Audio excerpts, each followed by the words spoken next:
I'm going to talk about is Jesam. Jesam happens to be one of my all-time favorites. First, in real life, Jesam happens to be Roots, happens to be an influencer. I don't know if you understand. So being an influencer and playing the role of Jesam, who happens to be an influencer in the movie, and she's sassy and she's rude. Yeah. Jesam killed it. She killed it. You know, I've seen Jesam play roles, different roles. We shot a movie called Ananta, and she played the role of the friend of Ananta. You know, she delivered. She was Wafa in the project Calypso. You understand? But never has she played this kind of character. Trust me, she devoured it. If there's any word, if there's any need to call, I don't know if that word is correct, but she devoured it. She killed her role. You understand? Showing the audience what it is to be an influencer that is rude and sassy. At the same time, that has a past with Mr. Femi Adekunle. You understand? You know, part of the movie, a little bit of the movie showed us the BDSM part when they were making love. You know, tying up her hands, tying up her legs. Now, we're not trying to, our movies for all, you know. So we're not trying to say that it is prohibited for people under 16 or 18. We're only trying to do what we call make-believe, where the audience gets to really understand and are carried along with the story.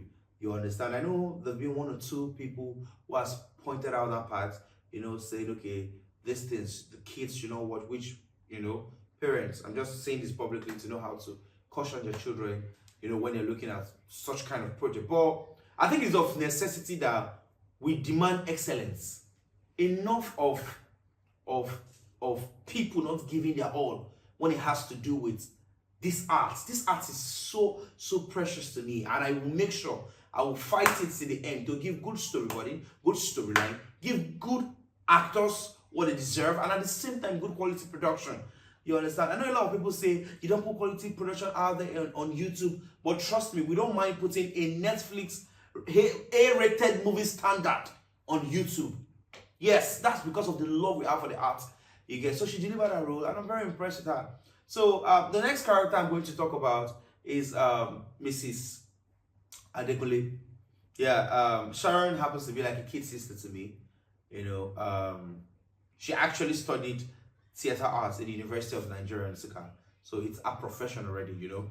So when Sharon got the story and she was introduced to the character, she was like, oh, really? I've not played a character like this before, but it's a profession. She was like, okay, no problem, I'll get it done.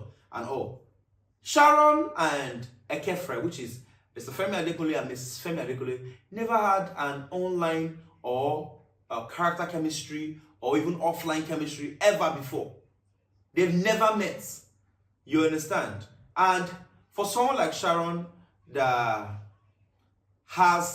she's color biased, you know, I'm not going to say it, but she's color biased, you understand? There was a bit of difficulty in, you know, getting to match that role. But the moment they had the first rehearsal and the second rehearsal, I was stunned by how she was acting. I mean, the acting was spectacular.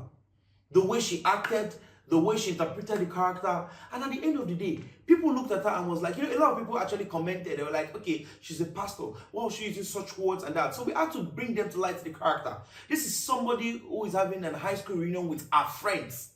I don't know if you understand. She's having a high school reunion with her friends. Do you expect her to go there and start preaching the gospel to them? In short, she already knew before she came that she's going for a vacation, but she has to have fun with her friends. So in that regard, she brought her A game to have fun. That is not the pulpit.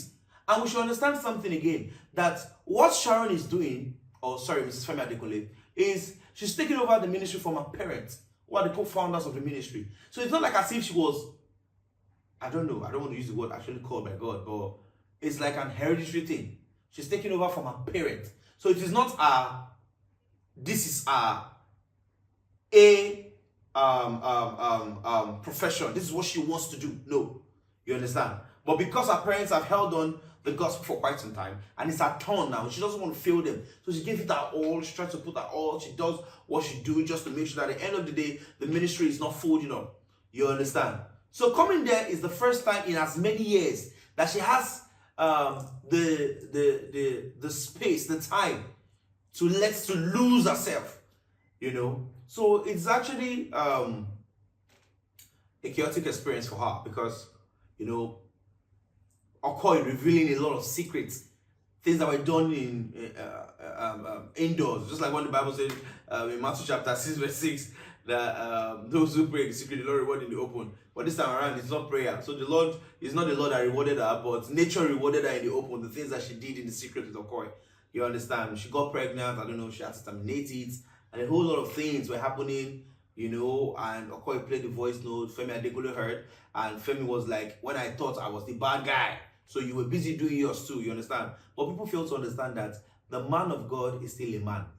The woman of God is still a man. We still have flesh and blood running through them. So in as much as the fact that she has been called by God does not mean that she cannot make mistakes. You understand? So the film just, highlighted that point that this person has flesh and blood running through them. So we don't judge them based on the fact that they feel like a supernatural being, but they're humans. And they ought to make mistakes. You understand? So at the end of the day, we enjoyed such character because he delivered the role. She delivered the role. He delivered the role. And people are actually loving the love story before they saw the whole chaotic thing that was happening. Their love chemistry. You see a pastor, handsome pastor, and a very beautiful pastor together in love and coming for such a gathering with their old time, friends and all.